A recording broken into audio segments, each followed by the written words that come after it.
Jorge es alguien que leemos, releemos, alguien al que a sus libros les hacemos marcas, les doblamos las orejitas, les ponemos stickers. Si no lo sabías, Jorge, bueno que lo sepas. Te has ido a dormir con la mitad del auditorio y te has levantado a desayunar con la otra mitad del auditorio. Leer los libros de Jorge es como sostener una larga conversación, ¿no? En uno de sus libros, que como verán está rayado y muy marcado, que se llama La experiencia de la lectura, Jorge dice: la experiencia de la lectura ha sido pensada con la imagen de que algo penetre el alma. Al leer, permitimos que algo entre en nuestra más honda intimidad. Algo se apodera de nuestra imaginación, de nuestros deseos, de nuestras ambiciones. Algo nos afecta en lo propio, en el centro de lo que somos. Leer, cuando va de verdad, es hacer vulnerable el centro mismo de nuestra identidad. No hay lectura sin ese movimiento, en el que algo vulnera lo que somos y lo pone en cuestión. La lectura, cuando va de verdad, implica un movimiento de desidentificación, de pérdida de sí, decisión, de desestabilización, de salida del sí. Y me quedé pensando en lo parecido que es leer y conversar, ¿no? Y Jorge hoy va a versar sobre la dignidad del oficio docente. Bienvenido, Jorge. Gracias, muy amable, gracias. Bueno, quería decir primero que estoy muy contento de estar aquí. Tengo la sensación un poquito de estar en casa, he sido recibido como alguien de casa y entonces voy a hablar también como alguien de casa, digamos.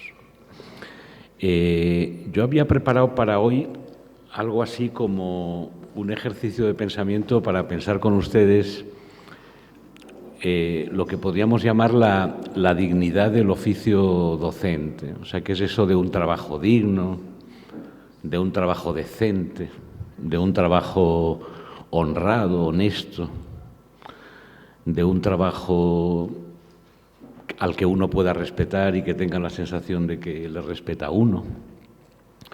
Un trabajo que no te envilezca demasiado, que no te dé vergüenza, que no empequeñezca a aquel que lo ejerce, ¿no? Qué sé yo, algo así, ¿no? Y voy a hacer sonar eso con palabras antiguas, con palabras de Simone Weil y de Gabriela Mistral, para ver a qué suena. Pero con la sensación también de que voy a probar también la sonoridad de algunas palabras. A veces hablar en público consiste en echar una palabrita al aire y ver cómo te rebota, o sea, ver cuál es el eco. Y entonces será un poquillo probar un cierto vocabulario para hablar del oficio docente, que no sé si es un vocabulario quizá un poco anacrónico, un poco de otro tiempo, un vocabulario quizá demasiado moralista para los tiempos que corren, no sé muy bien, ustedes me lo dirán, ¿verdad? Se trataría de probar un cierto vocabulario. Y como voy a empezar hablando de Simone Weil, quisiera contarles para empezar una cosa que leí este verano en su biografía y que me impresionó muchísimo, así como una primera meditación para la tarde, ¿no? Y es lo siguiente, leí que Simone Weil estuvo en Barcelona a mediados de los años 20. Ustedes saben, o algunos de ustedes sabrán, que Simone Weil participó en la Guerra de España, ¿verdad? Pero antes de esa participación estuvo en Barcelona con sus padres, con la idea de visitar a algunos sindicalistas y algunos militantes obreros. Fue con una amiga a un espectáculo de cabaret en el Paralelo y después del espectáculo de cabaret fueron a subir a las golondrinas, que son unas barquitas que recorren el puerto, ¿verdad? Unas barquitas con las cuales se visita el puerto de la ciudad, ¿no? Entonces iba Simone Weil y su amiga ahí, y el tipo que llevaba la barca vio que había unas ratas corriendo entre las piedras del muelle, ¿no? Hay que pensar que en esos años estaba reciente en la ciudad la memoria de la Semana Trágica, que fue una sublevación popular en las cuales los anarquistas y así quemaron algunos conventos y algunas iglesias. Entonces el conductor de la barca dice, así como las ratas corrían los curas cuando los perseguíamos por la calle. Y entonces Simone Weil pregunta, ¿qué tienen ustedes contra los curas? ¿Qué tenían ustedes contra los curas? Y aquel tipo dijo, es que no nos enseñaron a leer. Y a mí eso la verdad es que me impresionó mucho. Es verdad que es una frase muy de los años 20. Y es una frase que quiere decir, esos señores, qué sé yo, lo peor que hicieron no es que nos moralizaran, que nos dijeran que teníamos, qué sé yo. Lo peor que hicieron es que traicionaron su oficio. O sea, a ellos estaba encomendado en aquella época la educación de los niños y no nos enseñaron a leer. A mí eso me impresionó mucho, ¿no? Y pensé si esa frase sería posible hoy en día. Si alguien podría reclamarle a la escuela que la escuela no nos está enseñando a qué, ¿verdad? No nos está enseñando a qué. Entonces quería empezar con eso, porque a mí me dio la impresión de que en esa frase aquel señor estaba diciendo que los curas habían traicionado su deber. O sea, su deber era enseñarnos a leer y no nos enseñaron. Y por eso había que quemar las iglesias y los conventos, porque no nos enseñaron a leer. Entonces, bueno, quería empezar con eso solo para pensarlo, porque yo lo sigo pensando. ¿Qué quiere decir eso? Lo sigo pensando, ¿no? Entonces vamos a ver un poquito lo de la dignidad del trabajo en Simone Weil y luego vamos continuando poquito a poco. Simone Weil, como ustedes saben, era profesora de instituto y pidió una licencia de estudios para trabajar en una fábrica. Y el resultado de su experiencia del trabajo en la fábrica es un libro que se llama La cuestión obrera o La condición obrera, que incluye el diario de la fábrica, es decir, las anotaciones que ella tomaba cada día durante el trabajo y algunos textos inspirados en el trabajo en la fábrica. Entonces quería empezar un poquito con eso. Quería empezar contándoles cuáles son las dos frases con las que Simone Weil encabeza el diario de la fábrica. Simone Weil escribió muchos cuadernos en su vida y siempre que estrenaba un cuaderno ponía alguna sentencia, a veces en griego, a veces en latín, a veces en sánscrito, a veces en francés, para encabezar el cuaderno, como para darle un poco el diapasón, el tono al cuaderno. Y el diario de la fábrica está encabezado por dos frases, ¿no? Una es parece que estaba aquí. Una es un verso del libro sexto de la Ilíada, que es un momento muy emocionante en el que Héctor, que sabe que va a morir en las playas de Troya, va a salir, ¿verdad?, para enfrentarse con Aquiles, sabe que va a morir en las playas de Troya, se despide de Andrómaca, su mujer, y de su hijo, sabiendo que Troya va a ser derrotada y que el destino de las mujeres troyanas es la esclavitud. Ellas se van a convertir en botín de guerra de los vencedores aqueos. Y entonces, en ese marco, una de las cosas que dice Héctor es, a su mujer, le dice, quizás un día en Argos tejerás la tela para otra y llevarás agua de la fuente Meseida o de la Hiperea, muy a tu pesar, bajo la presión de una dura necesidad. Así es como reza la traducción castellana que yo he leído de ese verso de la Ilíada, de ese hexámetro. No sé muy bien cómo sonará en griego, pero me gustaría que mantuvieran en la cabeza la palabra pesar, que en ese caso significa contra tu voluntad, ¿verdad? Muy a tu pesar, ¿verdad?, contra tu voluntad, pero también tiene algo de los pesares de la vida, ¿verdad?, de la pesadumbre. No sé si eso se puede oponer a levedad, a gracia, a ligereza, ¿verdad?, que conservaran también el peso, ¿verdad?, el peso aplasta, ¿no?, rebaja, como si fuera una especie de gravedad, mientras que la ligereza eleva, levanta, como si fuera una especie de antigravedad, ¿verdad?, de movimiento antigravitatorio, pero también que mantuvieran la palabra presión, que tiene que ver con opresión, con compresión, con represión, que quizás se pueda oponer, ¿verdad?, lo que oprime y lo que comprime, ¿verdad?, que quizás se pueda oponer a lo que expande, a lo que amplía, ¿verdad? Uno puede sentir el cuerpo comprimido o uno puede sentirlo ampliado, ¿verdad? Y también la palabra dureza, ¿verdad? La presión de la dura necesidad, que se puede oponer seguramente a lo blando, a lo tierno, a lo suave, a lo dulce. Hay quien traduce bajo la presión de una amarga necesidad, ¿verdad? Y también la palabra necesidad, que quizás se pueda oponer a gratuidad, a lujo, como lo no necesario, lo no libre, ¿no?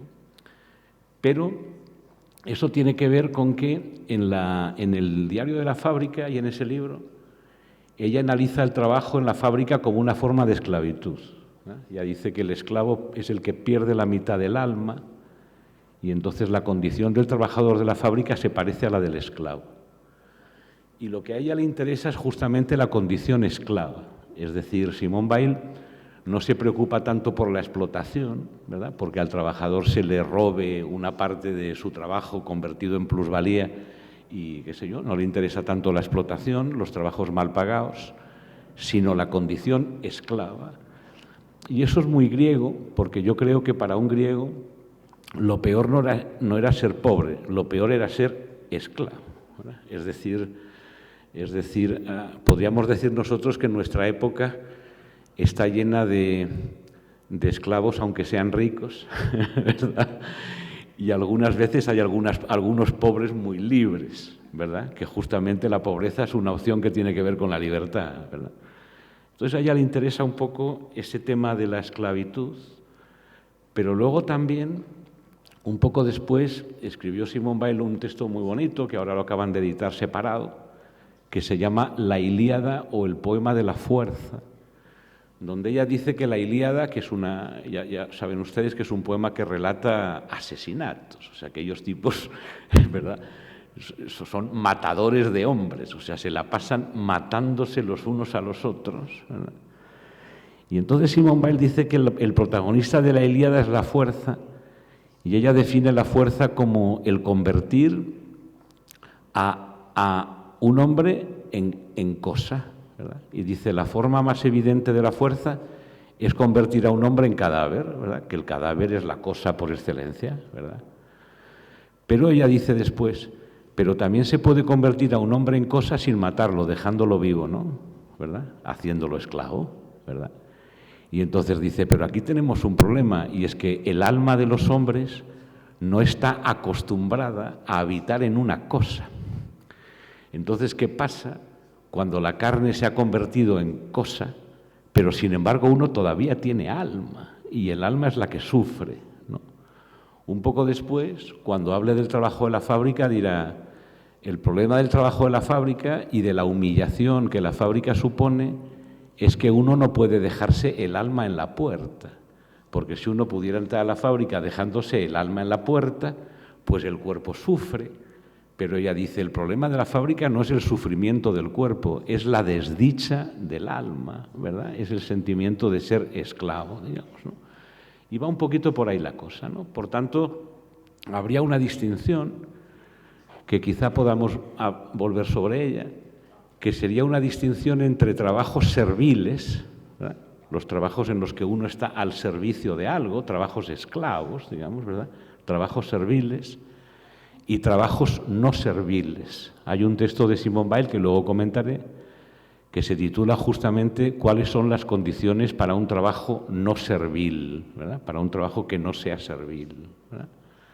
Eso sería un poco por un lado. Pero luego la otra frase que hay en el encabezamiento dice lo siguiente, dice que para cada cual su trabajo pueda ser un objeto de contemplación. Y a mí eso me pareció muy interesante, porque tiene que ver con una relación en la cual uno no está absorbido por el trabajo, tomado por el trabajo, sino que uno puede poner su trabajo a distancia y, por lo tanto, estudiarlo, ¿verdad?, considerarlo, criticarlo, analizarlo, etcétera, y sobre todo conocer su uso, es decir, conocer su función en el mundo de los hombres, ¿no? Entonces, bueno, hay todos unos análisis en Simone Weil que tienen que ver con aquellos tipos del trabajo que esclavizan, oprimen el alma, matan el alma, ¿verdad? Ese tipo de vocabulario, ¿no? Luego diré algo sobre por qué Simone Weil necesita la palabra alma aquí, ¿verdad? Porque tienen que ver no solo con el sufrimiento del cuerpo, sino con la anulación del alma, digamos, ¿verdad? Con la cancelación del alma, ¿verdad? O sea, trabajos desalmados, podríamos decir, ¿no? O propios de gente desalmada, podríamos decir un poco por ahí, ¿no? Pero bueno, eso es un poco la primera parte, que tiene que ver con los trabajos serviles, pero luego hay algún momento en que ella responde, creo que es un texto que responde a una encuesta muy de aquella época, en que alguien le pregunta cómo se imagina usted el trabajo en una sociedad libre, ¿verdad? Una sociedad emancipada, una sociedad comunista, podríamos decir, ¿verdad? ¿Cómo se imagina usted el trabajo cuando no hay patronos, cuando no hay explotación, cuando no hay tal? Una sociedad de hombres libres, ¿verdad? De personas libres. ¿Cómo se imagina usted el trabajo ahí, no? Entonces ahí, ese es un texto muy bonito que se titula "Este es mi ideal", ¿no? Donde dice dos cosas, ¿no? Dice, un trabajo digno, ¿no? Lo que desde el principio de mi intervención yo he intentado llamar un trabajo decente, ¿verdad? Un trabajo, sé yo, del que uno no se avergüence, que no envilezca demasiado, ¿verdad? Que no machaque demasiado a la gente, ¿verdad? Dice, tiene dos condiciones, ¿no? Dice, la primera es que el trabajo sea educación. Eso a mí me pareció muy impresionante, ¿verdad? Un trabajo que te haga mejor persona, digamos, ¿verdad? O sea, un trabajo que suponga una relación con los demás y una relación con el mundo que te haga mejor. Para Simone Weil, educación significa algo así como elevación espiritual, digamos, ¿verdad? Que te haga mejor, ¿verdad? Hubo un momento en que, en la manera como Inés redefinió un poquito esta mañana algunas de las características del trabajo docente, dijo, bueno, es un trabajo que si se hace de verdad, ¿eh?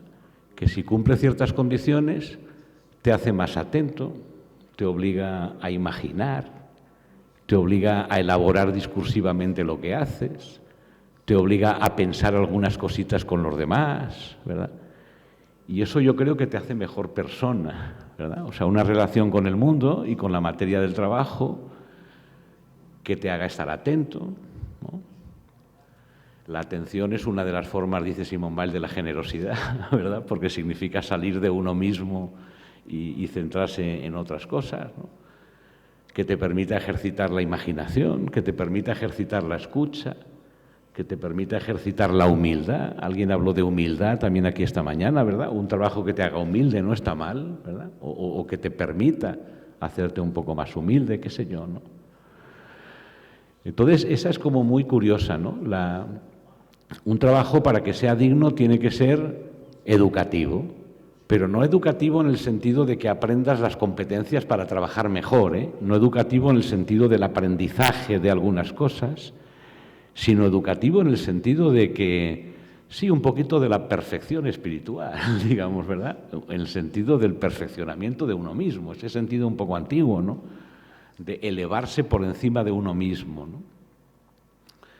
Yo sé que en esta época es como difícil utilizar metáforas que tengan que ver con la verticalidad, que tengan que ver con lo bajo y con lo alto, ¿verdad? Con la elevación, con el perfeccionamiento, ¿no?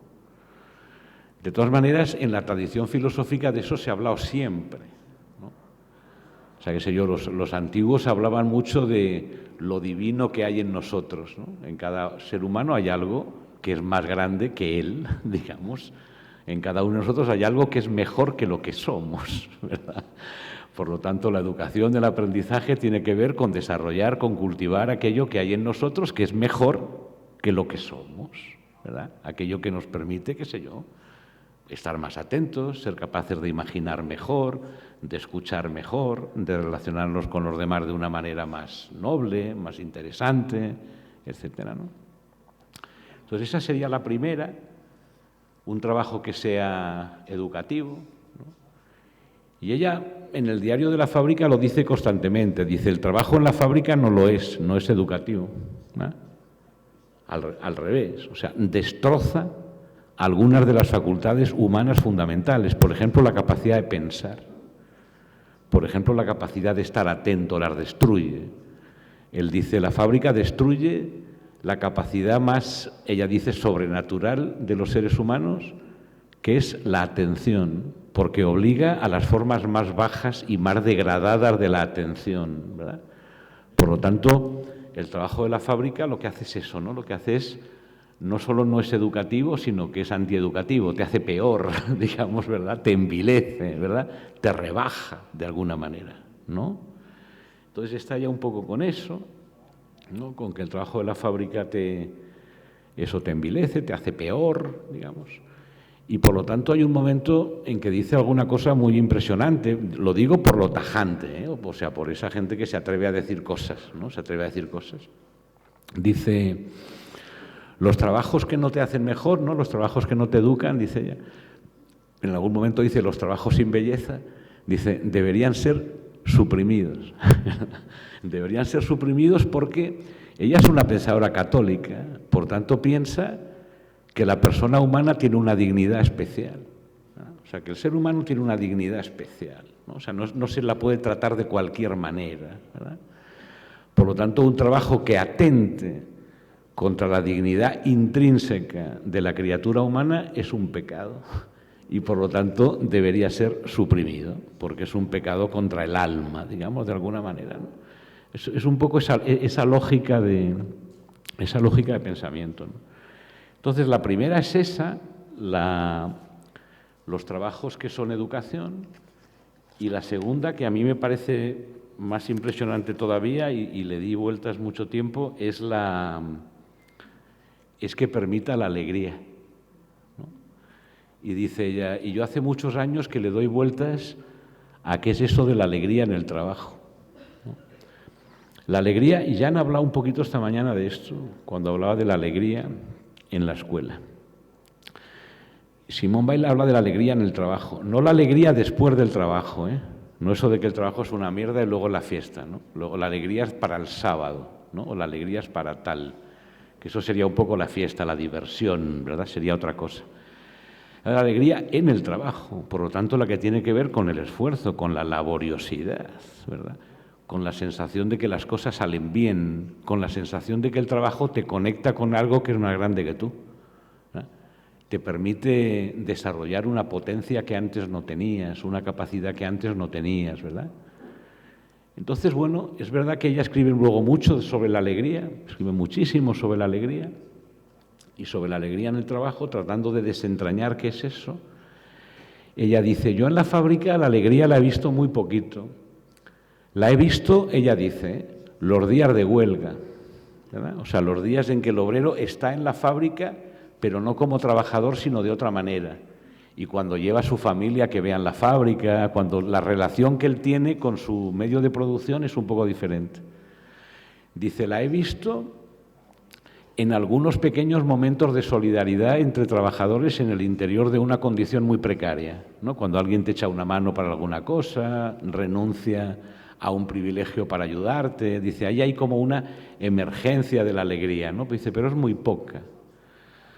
En el trabajo del campo, porque ella, bueno, experimentó también lo de la vendimia y como ella lo que hacía era intentar probar sus teorías con su propio cuerpo, ¿verdad? Pues si quería hablar del trabajo, pues se ponía a trabajar. Entonces le daba vueltas a eso del trabajo del campo y estuvo de vendimiadora un tiempo antes de emigrar a Estados Unidos, en Marsella y así, ¿no?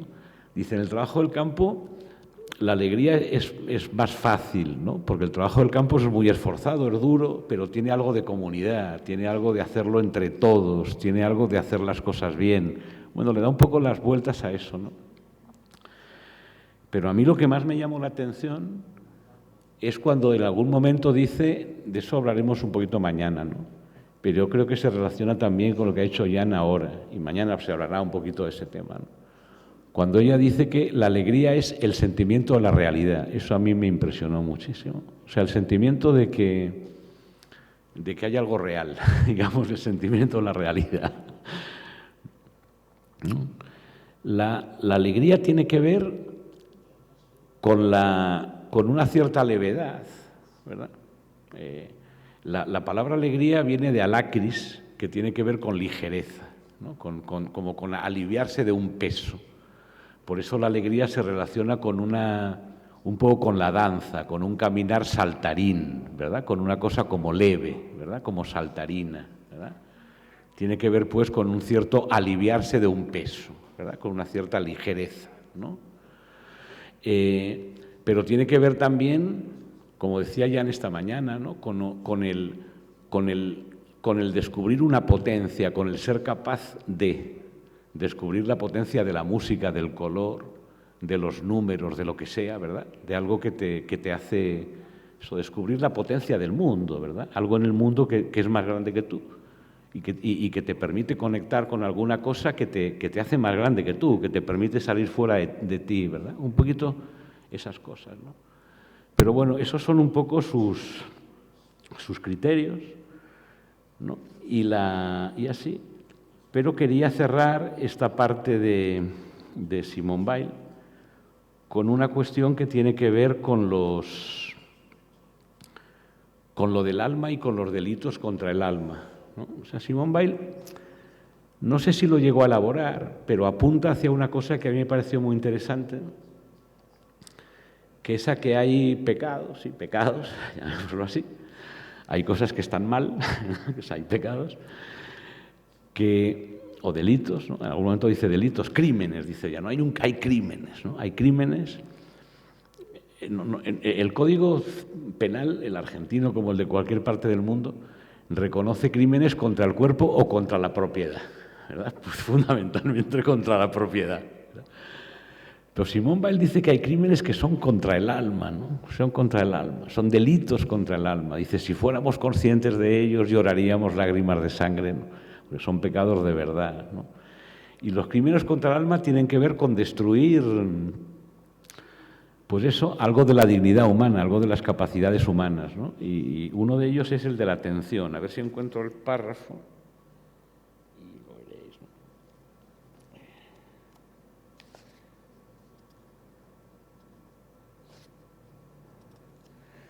¿no? Está muy bien, ¿no? Dice, hablando de la fábrica, dice, el peor atentado, el que quizá merecería ser equiparado al crimen contra el espíritu, que no tiene perdón, si no fuera probablemente cometido por inconscientes, ¿verdad? O sea, hay un crimen que no tiene perdón, no tiene perdón. Y si lo tiene, es porque no nos damos cuenta, es porque es un crimen cometido por inconscientes, ¿verdad? El peor atentado, el que quizá merecería ser equiparado al crimen contra el espíritu, que no tiene perdón, si no fuera probablemente cometido por inconscientes, es el atentado contra la atención de los trabajadores. Mata en el alma la facultad que constituye en ella la raíz misma de toda vocación sobrenatural, la baja especie de atención, la baja especie de atención. Habría, por tanto, especies de atención más altas y más bajas, ¿verdad? O sea, más complejas, más interesantes, más elevadas, ¿verdad? Más atentas y más bajas, ¿eh? La baja especie de atención exigida por el trabajo taylorizado no es compatible con ninguna otra porque vacía el alma de todo lo que no sea preocupación por la rapidez. Este tipo de trabajo no puede ser transfigurado, hay que suprimirlo, ¿verdad? Porque mata en el alma todo lo que no sea preocupación por la rapidez. En los términos en que hemos hablado esta mañana, ¿no?, de la escuela como un lugar donde las reglas son otras, no son exactamente las de la sociedad, ¿verdad? Podríamos decir, hay escuelas que matan en el alma todo lo que no sea preocupación por la eficacia. Hay escuelas que matan en el alma todo lo que no sea preocupación por el éxito, por la rentabilidad. Hay escuelas que matan en el alma todo lo que no sea preocupación por, ¿verdad? Es decir, tiene que ver con cuáles son los móviles, es decir, por qué hacemos lo que hacemos, digamos, de alguna manera, ¿no? Eso sería un poco el asunto, ¿no? La segunda, esto era un poco con Simone Weil, ¿verdad? O sea, estamos tratando de darle una cierta sonoridad a qué es eso de un trabajo digno, decente, ¿verdad?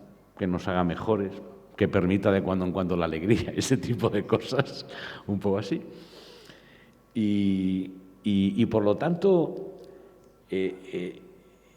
yo sé que estoy entrando en un terreno resbaladizo porque eso significa, Simone Weil lo puede decir con toda naturalidad, yo quizá no tanto, porque eso significa, si uno habla de la dignidad del trabajo, significa que hay trabajos indignos, ¿verdad?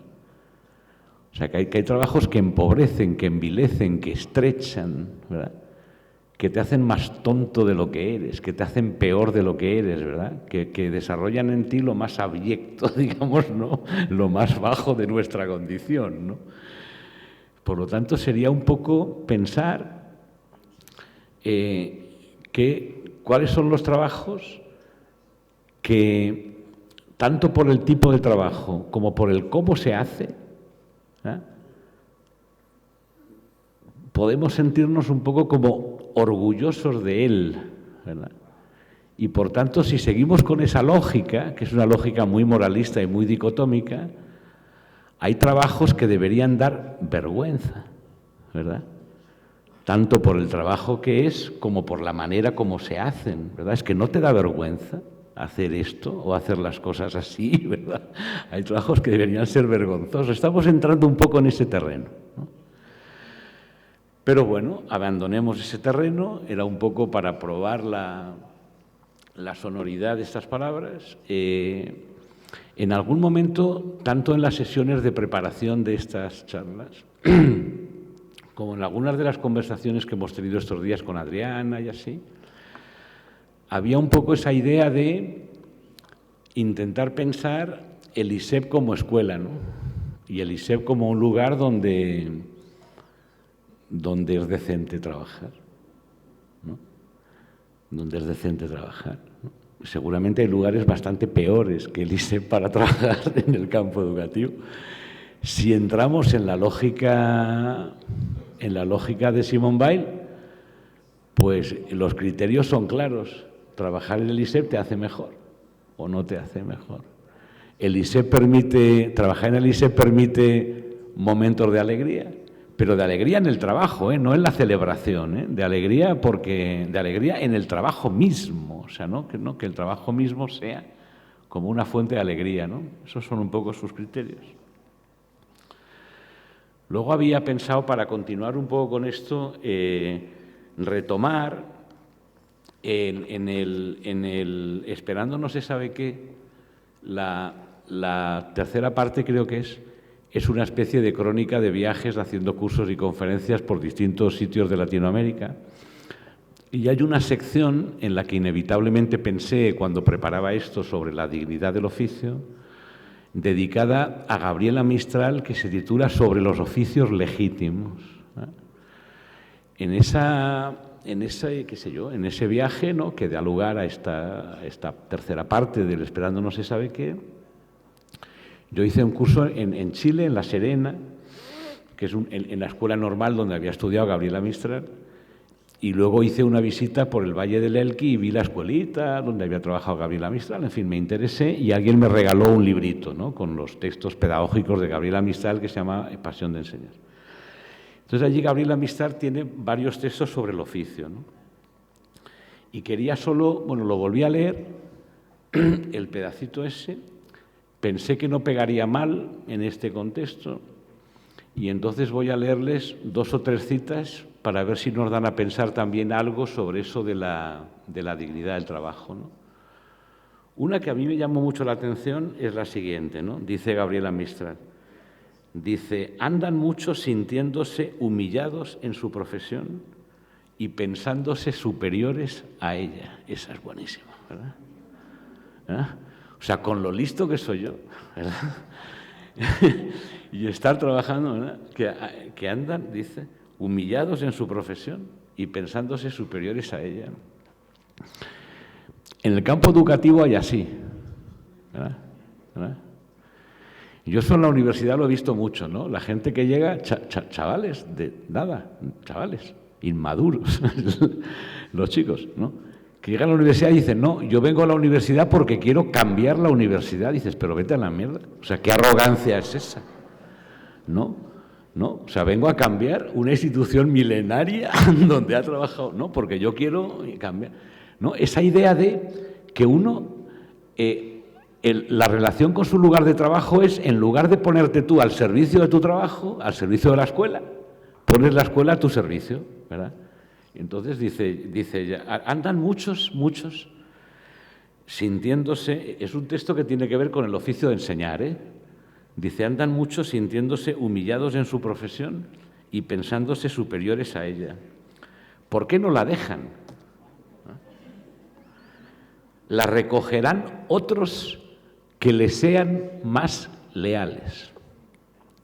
Claro, es un vocabulario antiguo, pero eso permite pensar qué significa ser leal a un oficio, ¿no? O sea, no que el oficio me sea leal a mí, que soy tan listo, tan guapo y tan interesante, sino qué significa ser leal al oficio, ¿no? A mí eso me llamó el uso de la palabra lealtad aquí, ¿no? ¿Qué significa, qué podríamos decir? Que un profesor a lo que tiene que ser leal es a la escuela, ¿no? A la escuela.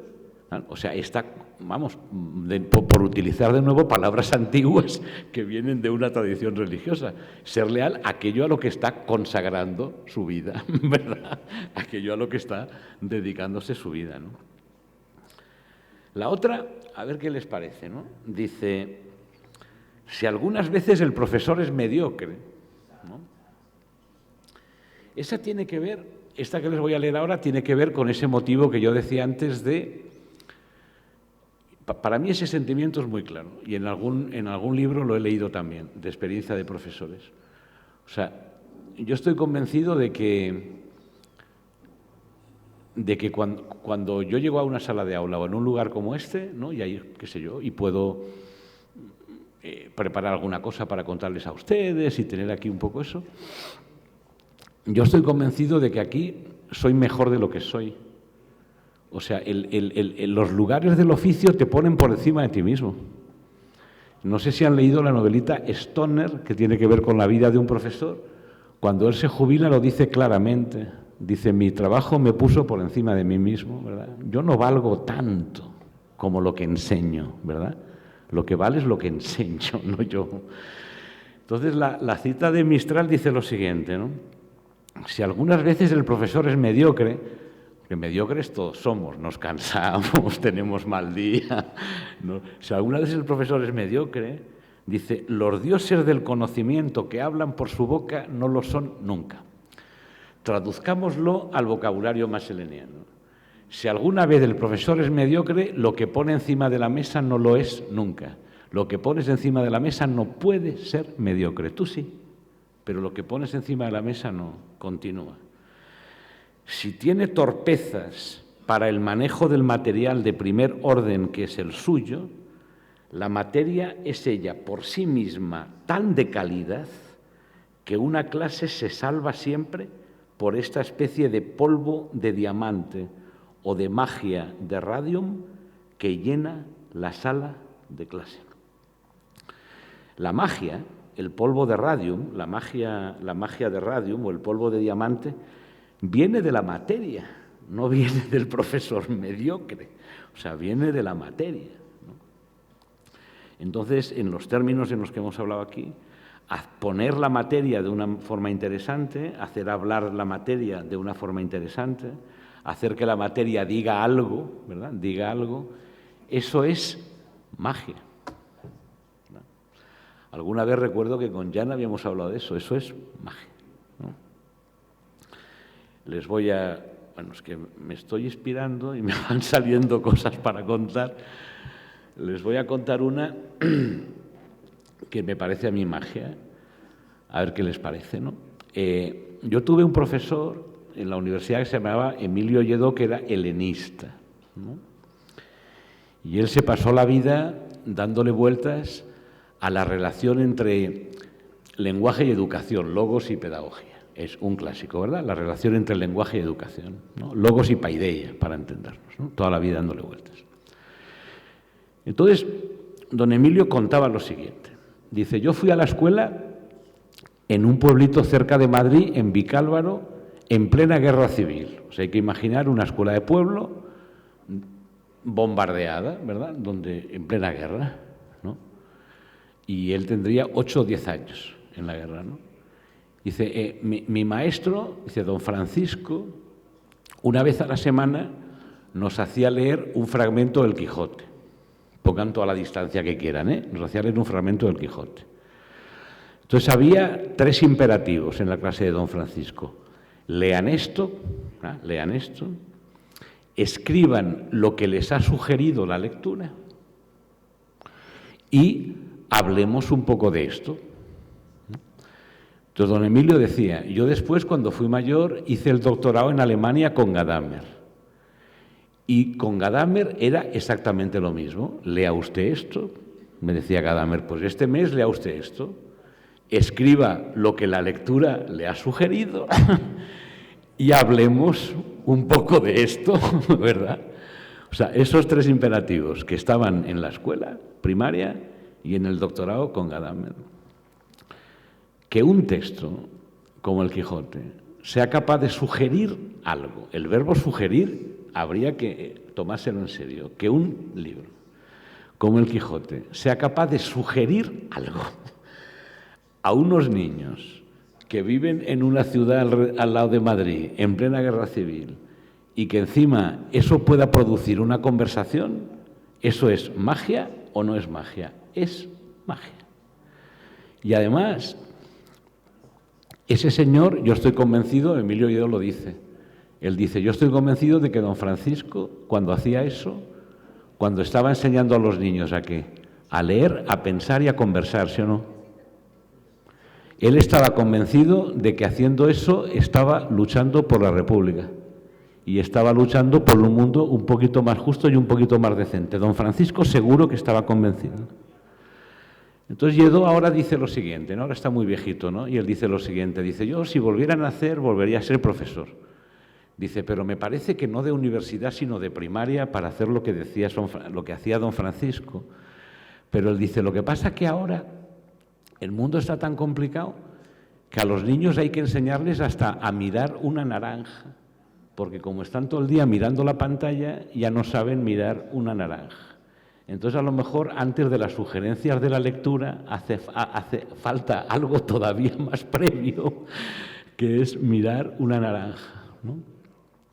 Bueno, todo eso tenía que ver con esa cita de Gabriela Mistral, de la magia, ¿verdad? Uno puede ser mediocre, pero si lo que pone encima de la mesa es magia, es magia.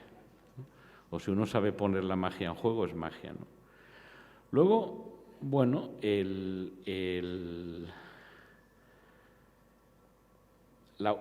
la penúltima dice así, o casi la última, ¿no? Dice, son tan raros el hombre y la mujer domiciliados en oficio legítimo que llega a parecernos suceso toparnos con ellos. Fíjense, domiciliado en oficio legítimo. Cuando Gabriela Mistral habla de su infancia en un pueblito, ella dice, mi madre y mi media hermana me domiciliaron en el mundo. Eso es bien bonito, ¿no? O sea, me domiciliaron en el mundo, ¿no? Pero aquí ella dice, domiciliados en oficio legítimo. ¿Qué significa estar domiciliado en el oficio? Claro, si exploramos la metáfora de Gabriela, que es muy bonita, ¿no? Es el vocabulario, podríamos decir que la formación docente tiene que ver con domiciliar a la gente en su oficio.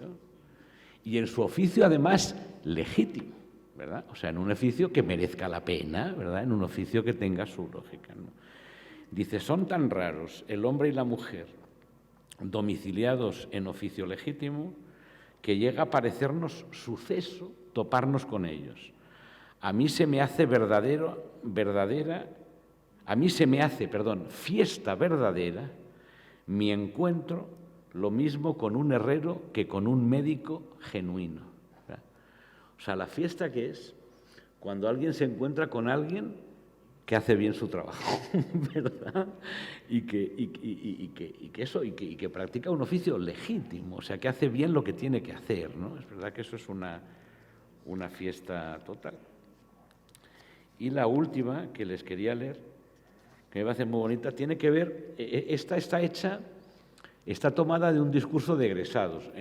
Gabriela Mistral tiene algunos discursos de egresados a las niñas que acababan las escuelas normales en aquella época, ¿no? Que son en general muy bonitos, ¿no? Y entonces en alguno de ellos les advierte, ¿no? Les dice, bueno, ustedes van a trabajar de maestras en pueblos muy pobres, no sé qué, seguramente llegará el momento del cansancio, del tedio, del aburrimiento, de la frustración, de no sé qué, ¿no? Y entonces les da un consejo, ¿no? Dice, cuando se cansen del oficio, ¿no? Cuando se cansen, ¿sí? Cuando se cansen. Y el consejo a mí me parece muy bonito, ¿no? Porque dice, la cura del mal ese de cansarse, sí, ¿verdad? Y por lo tanto de perder la alegría, qué sé yo, de perder la relación interesante con aquello, ¿no? Dice, la cura del mal quizá deba comenzar por una cosa simple que parece juego. Sigan sintiéndose estudiantes, ello será a la vez sentirse joven y a media ruta, ¿verdad? O sea, se cansan, estudien, ¿verdad? Sigan sintiéndose estudiantes. Y continúa, ¿no? Yo deseo que cada uno de ustedes coja el hábito de afilar a diario las armas de su profesión y no las deje ser ganadas por el orín o parar en romas por la indolencia. La profesión y el oficio se parecen a los dioses de la casa, exigen un culto diario. Cuando la fe en la medicina, en las leyes o en la pedagogía se relajan, bueno es alarmarse y entrar en averiguaciones, porque la sal se va volviendo insípida, ¿no? Lo de la sal insípida yo creo que tiene que ver con la alegría, ¿sí? ¿Verdad? Cuando las cosas ya no tienen sabor, ¿verdad? Cuando la fe o alguna cosa se relaja y pierde como el sabor, ¿no? Bueno, esa era. Y ahora, ya para terminar, quería cerrar con otra escena. La primera ha sido la de no nos enseñaron a leer, ¿eh? O sea, tuvimos que hacer la revolución para que nos enseñaran a leer.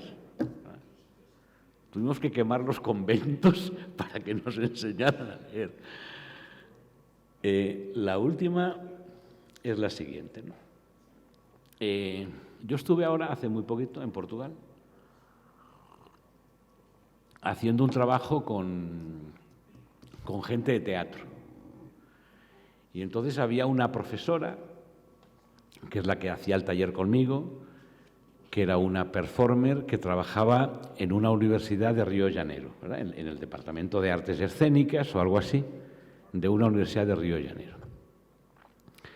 Y entonces nos contó que la preocupación máxima de su universidad en ese momento era la cuestión de la representación. Yo le pregunté qué es eso y dijo que era dónde están los profesores negros, dónde están los profesores indígenas, dónde están los profesores trans, dónde están los profesores tal, ¿no? O sea, eso ella le llamó, no es mi vocabulario, pero ella le llamó la cuestión de la representación, ¿eh?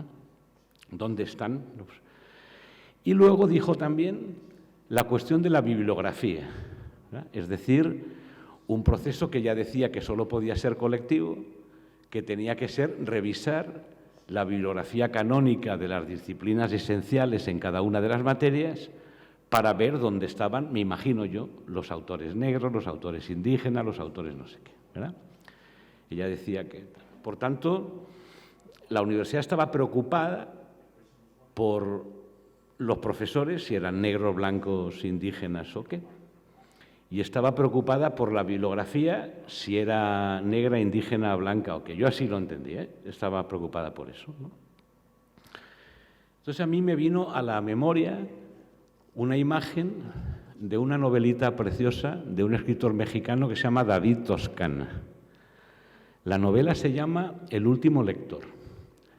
y tiene que ver con la vida de un tal Lucio, que es bibliotecario en un pueblo perdido de algún desierto mexicano que se llama Icamole y que recuerda mucho a la Comala de Rulfo, ¿verdad? O sea, pues una especie de desierto allí donde a la biblioteca no entra nunca nadie, no llueve nunca, es una especie de catástrofe, ¿no? Pero Lucio, que es bibliotecario en Icamole, se va un día a Monterrey a una reunión de los bibliotecarios, pues con alguien del ministerio o lo que sea, que ha convocado ya a los bibliotecarios para hacerles cursillos de algo sobre la conservación de los libros, sobre lo que sea, ¿no? Entonces dice eso, le hicieron sobre la conservación de los libros, sobre cómo no sé qué, y luego dice lo siguiente, ¿no? Dice, un especialista explicó la manera de ordenar los libros según el tema, la fecha de publicación, la nacionalidad del autor y otras variables, asignándoles números y letras.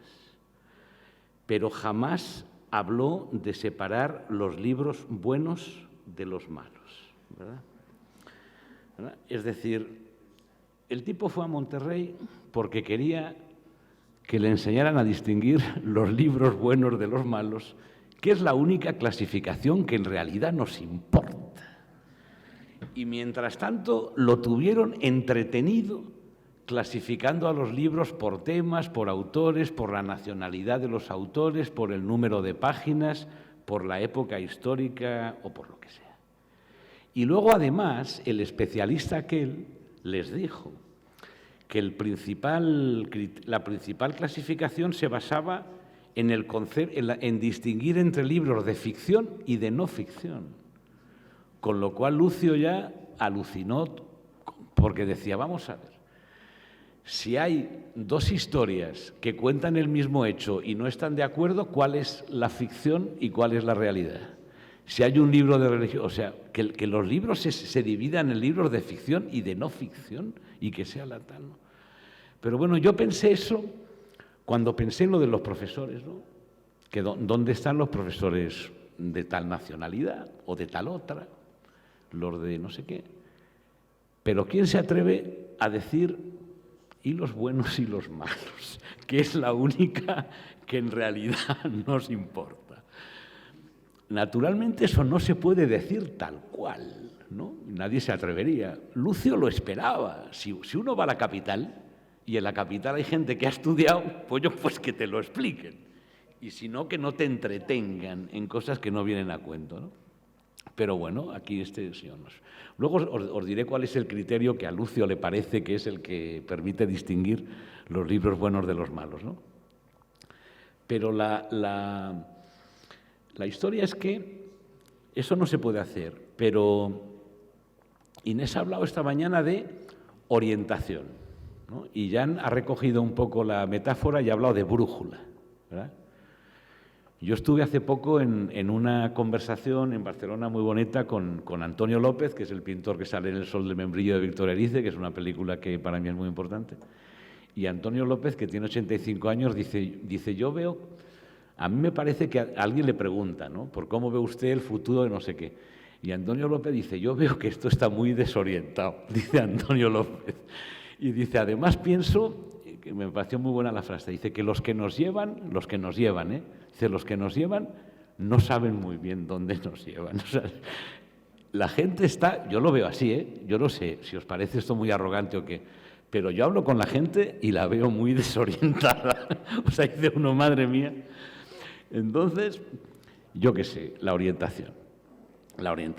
O sea, ¿cómo podemos orientarnos? ¿No? Kant tiene un texto célebre, ¿no? Que es orientarse en filosofía, ¿no? Que es eso de orientarse, ¿no? ¿Cómo podemos orientarnos? Pero a mí me parece, y con esto cerraré ya, que ese extraño animal que somos, ¿no? Qué sé yo, que se dedicó a filosofar y a cosas tan tontas como esa durante muchos años, durante mucho tiempo, acuñó 3 o 4 palabritas que fuimos los filósofos, fuimos incapaces de definir, incapaces de ponernos de acuerdo sobre lo que querían decir, pero que tenían que ver con eso de la orientación. Y esas palabritas que para mí son las fundamentales eran justicia, verdad y belleza. Es decir, no sabemos muy bien qué es la justicia, qué es la belleza, pero si uno pierde la idea de justicia, si uno pierde la idea de verdad y si uno pierde la idea de belleza, ¿cómo nos orientamos? Si ya hemos abandonado esa conversación. No sé si me están entendiendo, ¿eh? O sea, yo no digo que haya que definir qué es la verdad, qué es la belleza y qué es la justicia, ¿eh? Digo que durante mucho tiempo ha habido una conversación viva sobre qué es la justicia, qué es la verdad y qué es la belleza. Y esa conversación estaba ahí.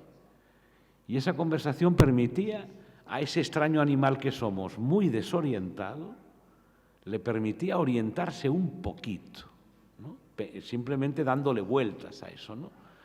A que alguna vez hay que atreverse a distinguir entre lo verdadero y lo falso, entre lo bello y lo feo y entre lo justo y lo injusto. Y que luego va a venir otro y te va a discutir el criterio, bien. Y que la conversación tiene que estar abierta, bien. Pero si perdemos de vista que hay cosas justas y cosas que no lo son, que hay cosas verdaderas y cosas que no lo son, y que hay cosas bellas y cosas que no lo son, solo podemos estar desorientados. Es que no hay otra, solo podemos estar desorientados, ¿no? Entonces, con eso no hago ninguna apelación, como podía hacer Platón, a la filosofía o al filósofo como aquel que orienta, pobre de mí, ¿verdad? Pero yo creo que para definirla, no sé, esta mañana ha habido alguna tentativa, ¿no?, de hablar del trabajo docente en esta época y hablar de sus condiciones sociotécnicas, hablar de sus condiciones culturales, políticas, hablar de, qué sé yo, de qué es una escuela y qué no lo es tanto, ¿verdad? O sea, que está vaciando la escuela de su propia entidad y así. Por tanto, yo creo que sí que ha habido tentativas de orientarse un poquito, ¿no?, respecto a de qué se trata cuando uno trabaja de profesor y de qué se trata cuando hablamos de ese extraño artificio llamado escuela, ¿no? De qué se trata, ¿no? Y a mí me parece, y con eso ya cierro, que si abandonamos del todo la posibilidad de decir que ese dispositivo y ese trabajo, está del lado de algo que aún podemos llamar justicia, del lado de algo que aún podemos llamar verdad y del lado de algo que aún podemos llamar belleza, hemos perdido ya de entrada todas las batallas. Es que da igual, es que las hemos perdido ya de entrada porque hemos abandonado lo único que nos permite, qué sé yo, utilizar esas palabras que a veces nos gusta usar, de la resistencia y no sé qué. Entonces, pues nada, pues con esto quería acabar, con la pregunta de Lucio. Ya está bien de clasificar los libros por las fechas, por el género, por la nacionalidad de sus autores. La única que nos importa es la de los libros buenos y la de los libros malos. Es la única que nos importa y con la que nadie se atreve. Y nada, esto era. Muchas gracias.